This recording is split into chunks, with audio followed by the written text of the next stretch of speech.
Hey everybody. I figured that today I would do another video session. Sorry Ronald couldn't be here today, but it is now 8:36, so he should probably be getting ready for bed, but I promise I'll put him back in another video.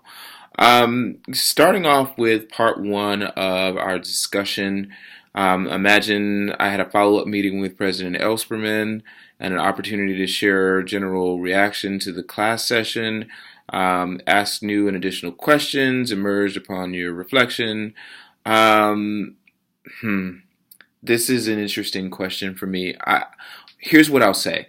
I knew a lot of the information that she was presenting. I have actually presented a lot of that information because I serve as one of the facilitators for the statewide strategic plan that she mentioned in our time together.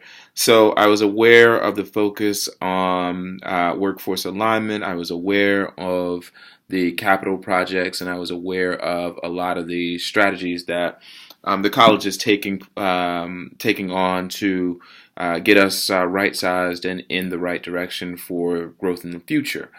Um, if I had an opportunity to do a follow up, I would probably start off asking her about, what else beyond workforce alignment, because I really feel like while she did talk a lot about, or she touched on reverse transfer, there wasn't a whole lot about the university transfer aspect of community college and how our relationships with our four-year partners are just as important as our relationships with the business and business community.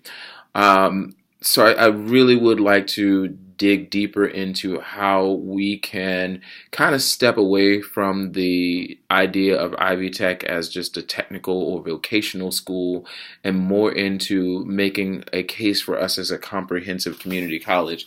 I feel like that's something that's often left out of our discussion when we focus on, the cost or our connection to business and industry. Another area I think that we really didn't talk much about, um, well, she touched on the capital projects, which was interesting because my region in Fort Wayne is one of the ones that was on that list. What didn't get shared, and of course it wouldn't be, was the fact that in the initial draft, Fort Wayne was not included in the budget, in the submissions that were approved for funding for capital projects. And so she kind of pointed out the fact that we had a major electrical issue that sort of led to us being put into a priority list. But it was really the engagement from the community and specifically our local government representatives that were advocating for the college, working with the chancellor to make it more of a priority for the campus to get funded.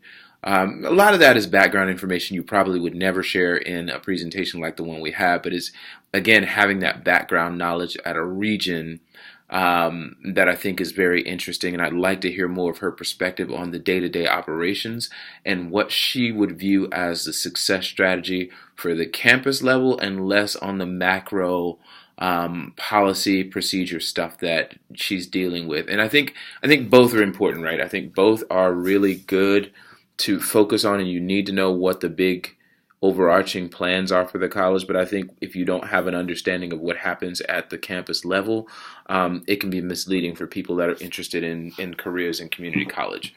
I think the biggest and the one thing that really left a bad taste in my mouth was the question I asked about minority leadership development. And I know several people noticed my reaction to it, and I probably should apologize to everybody, but I felt like she glossed over that answer. I felt like she dismissed the need for minority development of minority talent.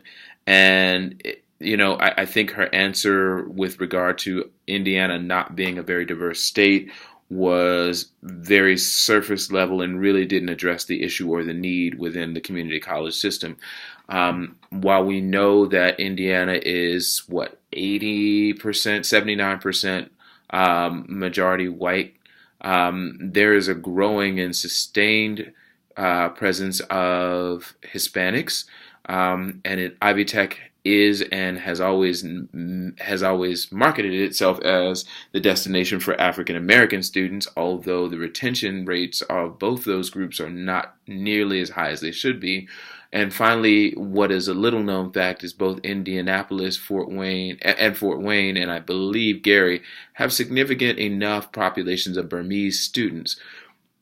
So what does that tell us? That tells us that there is a definite need for people that understand cultural differences, and certainly people in the leadership role that make policy decisions should not necessarily do they have to be people of color, but if you have those people that maybe understand those differences in a way that would be supportive of student success, I think it would be a good thing to highlight.